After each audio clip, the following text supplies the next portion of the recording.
नमस्ते, आदाब, हेलो, इल्म हाज़िर है, लताइफ़ भी हाज़िर है। देखिए आज महाराष्ट्र डे था, मज़दूर दिवस था और आज बहुत कुछ अच्छा-अच्छा हुआ।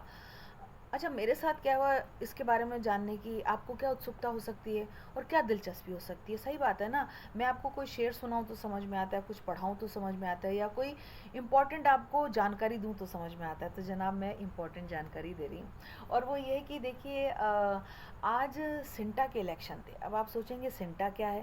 भाई महाराज डे पर छुट्टी थी। सिंटा है सिने एंड टीवी आर्टिस्ट एसोसिएशन। तो आज इलेक्शन रख दिए गए थे और पूरे देश में इलेक्शन का माहौल चल ही रहा है।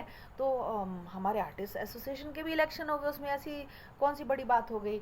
तो मैं ये बताना चाहूँगी कि आर्टिस्ट भी है ना किसी मज़दूर से कम नहीं होता। देखिए मज़दूर वो तो होता ही है जो दिन भर बेचारा बोझा ढोता है और बिल्डिंग्स बनाता है। मेरा एक शेर भी है कि ये एक मज़दूरनी झांसी की रानी से कहाँ कम है बच्चा पुश्त पे मेहनत में सारा दिन गुजरता है। तो जो बच्चा पीठ पे लेके एक मज़दूरनी आपने देखा होगा ऐसे लटकाए हुए बच्चे को दिन भर काम करती हैं, वो किसी मेहनत कश से कोई कम नहीं होती।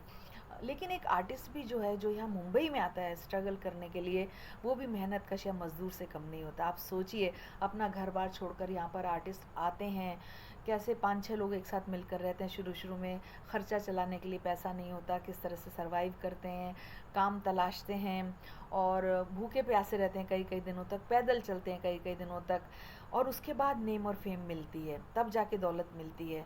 तो कहते हैं ना कि तुम मेरी किस्मत में रश्क करते हो मगर तुम मेरी किस्मत पे रश्क करते हो मगर तुमने देखा ही नहीं है मेरा मेहनत करना। कितने सारे आर्टिस्ट और फिल्मी कलाकार ऐसे हैं जिन्हें सालों बाद प्रसिद्धि मिली है। तो ये जो सिने आर्टिस्ट एसोसिएशन है, ये आर्टिस्ट का एक एसोसिएशन है। जैसे मज़दूर संघ होता है और जैसे मेकअप आर्टिस्ट का अपना अलग है और राइटर्स एसोसिएशन अलग है, या और भी जिस तरह के रजिस्टर्ड एसोसिएशन होते हैं।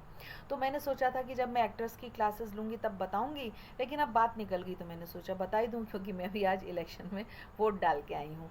तो ये है कि जो भी आर्टिस्ट मुंबई में आता है मेरा उनसे ही कहना है, अब काम की जानकारी दे रही हूँ कि बेहतर होगा कि आप मेंबर बन जाएं। आपने किसी भी फील्ड में काम किया है, TV, film, ad film, theatre, तो आप इसका कार्ड बनवा लें तो बेहतर रहता है क्योंकि ये जो एसोसिएशन है ये आपके कुछ इश्यूज़ को या प्रॉब्लम को या पेमेंट को लेके कुछ अगर दिक्कत हो गई, वर्किंग आवर्स को लेके कुछ प्रॉब्लम होती है तो सॉल्व करता है। डे टू डे अफेयर्स इसके जो इलेक्टेड जितने भी मेंबर्स होते हैं वो काम करते हैं अफेयर्स पे, जो डे टू डे के अफेयर्स होते हैं उस पर काम करते हैं। और सिंटा ने कोविड में काफ़ी मदद की है लोगों की। और जैसे सीनियर आर्टिस्ट होते हैं या किसी को मेडिकल अगर किसी तरह की हेल्प की ज़रूरत होती है तो भी वो देते हैं। और कैंप लगाता है सिंटा, बीच बीच में वर्कशॉप वगैरह ऑर्गेनाइज़ करते हैं, इवेंट्स पे आपको इनवाइट किया जाता है। तो मेरे ख्याल से मेंबर बनना तो अच्छा ही रहता है। आपको साथ मिल जाता है लोगों का। अब आप ये मत सोचिएगा कि मैं सिंटा को प्रमोट कर रही हूँ तो क्यों कर रही हूँ, भाई ऐसा कुछ नहीं, मेरा कोई इंटरेस्ट नहीं है। और फ़र्ज़ बनता है ना एक आर्टिस्ट होने के नाते, और मैं क्योंकि एक्टर्स की क्लासेस भी लेती हूँ तो ये जानकारी देना ज़रूरी है कि आप सिंटा का कार्ड बनवा लीजिए। तो खैर ये हुआ सिने एंड टीवी आर्टिस्ट एसोसिएशन, ठीक है। और भी वैसे एसोसिएशन है लेकिन ये बहुत फेमस और ये 58 से 1958 से एस्टेब्लिश हुआ है। और दूसरी बात ये कि आज बहुत सारे लोग मिल गए वहाँ पे, बहुत ही लोग मिल गए और इतना अच्छा लगा। हालांकि सालों हो गए मुझे काम छोड़े हुए, लेकिन इतने सीरियल्स किए और हर तरह की हर भाषा का सीरियल किया मैंने, पंजाबी या उर्दू और राजस्थानी। तो बहुत सारे आर्टिस्ट मिल गए और इतना अच्छा लगा मिल के। आर्टिस्ट की एक बात अलग है, बहुत फ़राग दिल होते हैं और बहुत खुले दिल के होते हैं और बहुत मोहब्बत से मिलते हैं। जब मिलते हैं तो बहुत मोहब्बत से मिलते हैं, नहीं मिलते तो नहीं मिलते, सब अपने अपने काम में मसरूफ़ रहते हैं। यही फ़िल्म इंडस्ट्री की सबसे बड़ी बात है, मोहब्बत है, एका है। और मैं गई तो वहाँ फंस भी गई, भाई ज़ाहिर सी बात है शायरी सुनानी ही पड़ी। और फिर अपने लोग थे। और दूसरी बात ये कि हाँ, आर्टिस्ट जो होता है वैसे तो बच्चा भी आर्टिस्ट होता है, बस ये कि बड़ा होके वो अपने उस हुनर को कितना मांझ सकता है, कितना पॉलिश करता है, ये बात अहमियत रखती है। तो ये है कि आर्टिस्ट को केवल यही नहीं कहा जाता कि जो पेंटिंग बनाता है वही आर्टिस्ट है, या जो डांस करता है वही है, या जो एक्टर है वही है। भाई सबकी नज़र में आर्टिस्ट की अलग अलग डेफिनेशन हो सकती है। अब एक हमारे अकमल साहब शायर साहब कहते हैं कि उंगलियों के हुनर से ए अकमल, उंगलियों के हुनर से ए अकमल, शक्ल चाक पर बना दी गई। चाक आप जानते हैं ना, जो एक पहिया सा घूमता है, चक्र, जिस पे कुम्हार मिट्टी के मटके बनाता है, कुछ बनाता है। तो उन्होंने ये कहा है, अब मुझे ढंग से पूरा शेर याद नहीं था, मैं अभी देख के आपको प्रॉपर लिख दूंगी तो आप देख लीजिएगा। मफ़हूम आप समझ लीजिए, मफ़हूम मीन्स सब्जेक्ट, और चाक आप समझ ही चुके हैं।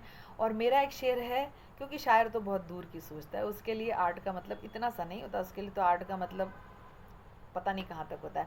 तो पहले दिलों को जीतने की तर्ज सीख ले, पहले दिलों को जीतने की तर्ज सीख ले, ये एक हुनर ही तेरे बहुत काम आएगा। जी हाँ, तर्ज के नीचे नुक्ता लगता है, याद रखिएगा, ठीक है।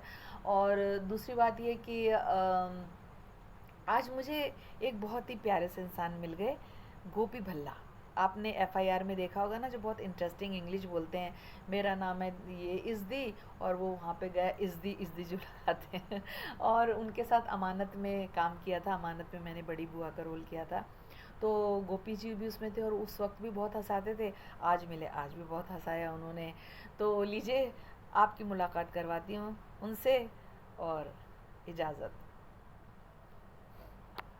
उसमें लता हयाती कविता बैठ हो गया। मैं ये कह रहा था,